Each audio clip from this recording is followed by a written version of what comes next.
Yeah, so this is the morning slash afternoon um after the night before, and yeah, a huge amount of positives. So it turns out I can make people laugh, which is something I've kind of always known I could do.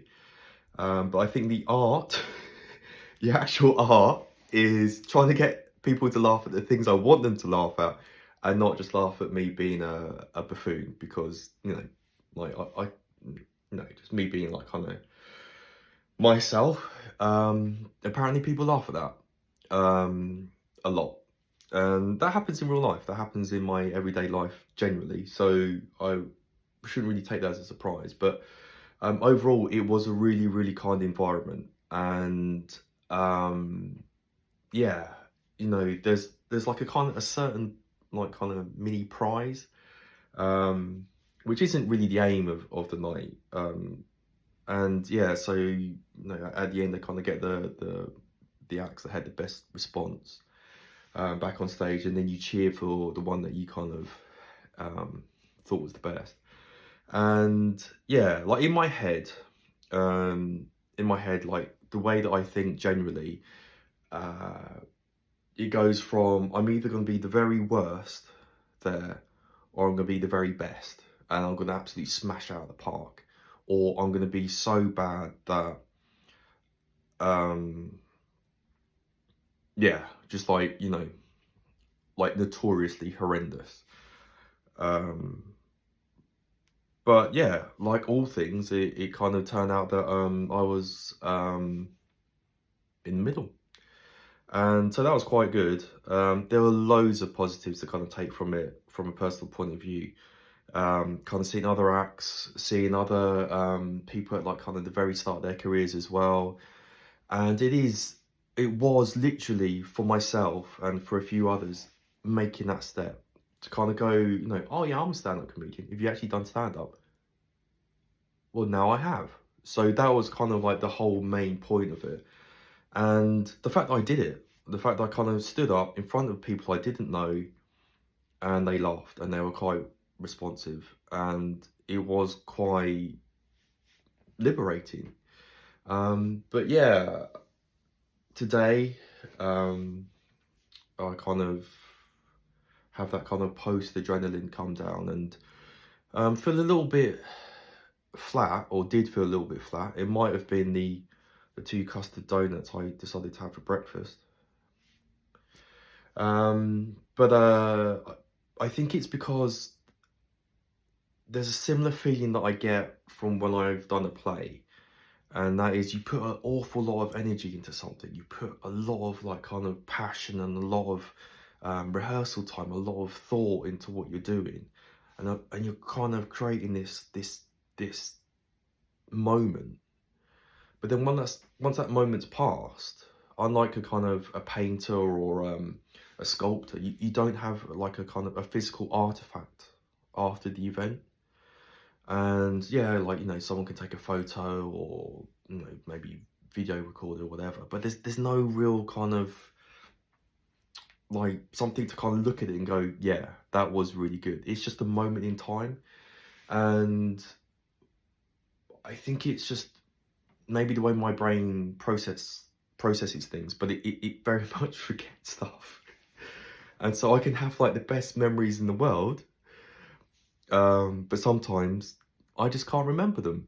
And when you can't remember a memory, it doesn't exist. I think that's why I'm maybe a bit of a hoarder when it comes to kind of actual physical objects. But yeah, I'm gonna order the video. They record um, at the Cav, the stand up, and I'm gonna record it because you never know. Looking back at it, it'd be like this is my very first performance, and um, yeah, I'd actually kind of physically have that. But also, I think from an actual kind of practical point of view, I'd quite like to see it just to kind of go, okay, what worked? What didn't work? What I thought worked at the time, does that match up with what's actually recorded and the audience response? Or are they laughing at something else that I'm doing that I don't know that I'm doing? Or is it that uh They were just being kind. um, I don't know. And that's why you need to kind of, well, that's why I need to kind of look at it. And I do need to kind of go about it in a very, very business-like fashion. And I found it really odd when I was kind of growing up, like, you got these kind of really well-famous comedians, like, especially from America, like Robin Williams and things like that, like really talking about their art and being really serious about it and being really serious about being funny. And I kind of just thought, you know, that surely that takes the actual spontaneity, the essence out of it, because it's a very raw emotion that you're playing with. Surely that's what you're working with. You don't need to refine it and process it and process it and process it. Otherwise it becomes artificial. But the more that I'm kind of really getting into stand-up and really taking it seriously, I've become that. I've kind of gone, okay, this is what I'm learning from maybe what I didn't do or didn't put the groundwork in to being an actor. I think with being an actor, it's all about learning lines. It's all about just kind of getting the lines so ingrained in your head that I can just be myself saying those words. Where stand-up comedy, yeah, it's very, very similar, but it is a science. There is a science to it. And yeah, it is quite interesting. I don't know if it's just something's happened. I've become mature. I don't know, because I don't know what's fueling this. I think it's because I actually genuinely think that I could do this. And no, acting doesn't come naturally to me. And it never has, but kind of making people laugh has. And I think I stepped away from kind of wanting to do that as my main career because it's so natural. I didn't want to understand how I did it. I just did it because I thought the more I understood why I'm funny, the more self-conscious I might become. I don't know. I don't know if that's where I was going with that, but that's like, I think my one character trait that is me, like, to the very core. Take away like how I look, take away anything else, the very, very core of me is I kind of like making people laugh, and I kind of like being funny, and I kind of like being goofy, and I don't really want to know how I do that, because I guess I'm scared that if I find out how I do that, I then won't be able to do it. But I think, you know, I've gone through lots of counselling, I've gone through lots of kind of personal development over the last 6 years or so, and if not more, actually, a lot longer than that. Most of my adult life, I'd actually say, but like kind of really seriously in the last few years. And yeah, I think it's made me approach comedy and taking it seriously in a very, very different way. And I'm quite surprised at myself. And yeah, definitely going to perform there again. And I think I want to do it the way that I actually want to plan to do it, and not just turn up and just fluke out of it and just be like, oh yeah, I'll wing it, because, you know, if I wing it and I don't plan it, then if I don't plan it, then there's nothing to fail, because I don't know what I'm doing. It's spontaneous, it's instant. Where if I kind of plan to do something, it doesn't go to plan, then obviously I fail. And so that's possibly, you know, what I was thinking. But also, I just wanted to see what my brain does when I get up on stage. And yeah, it does have moments where it goes completely blank. And that's because I'm a human. And that's what adrenaline does to some people. And that's what it does to me. So it was quite entertaining.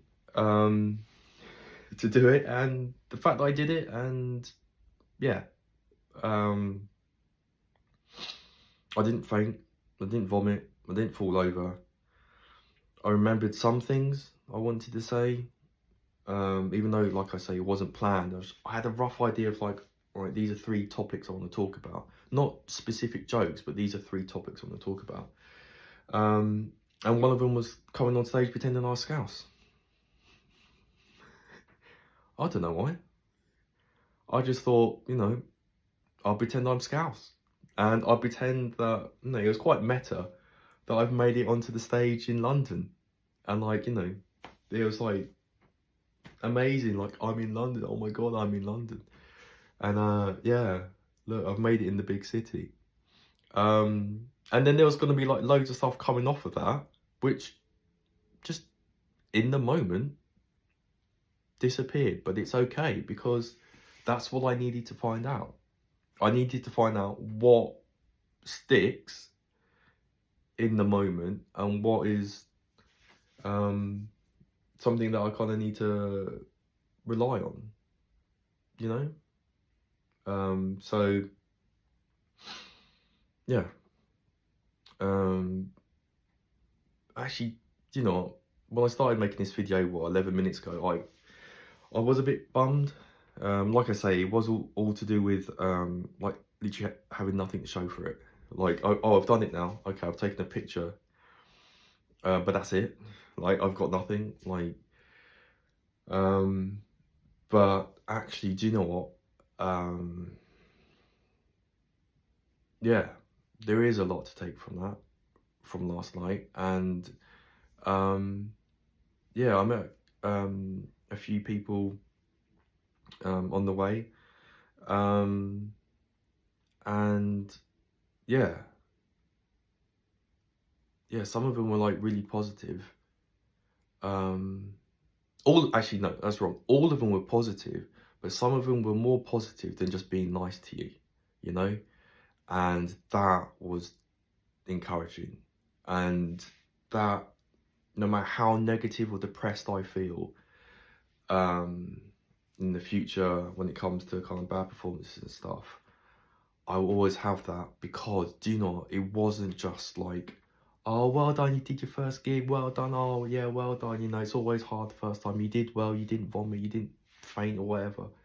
No, none of that. It was genuinely like, do you know what, there is potential. There is potential that you can mine and you can expand on, and you will be really good.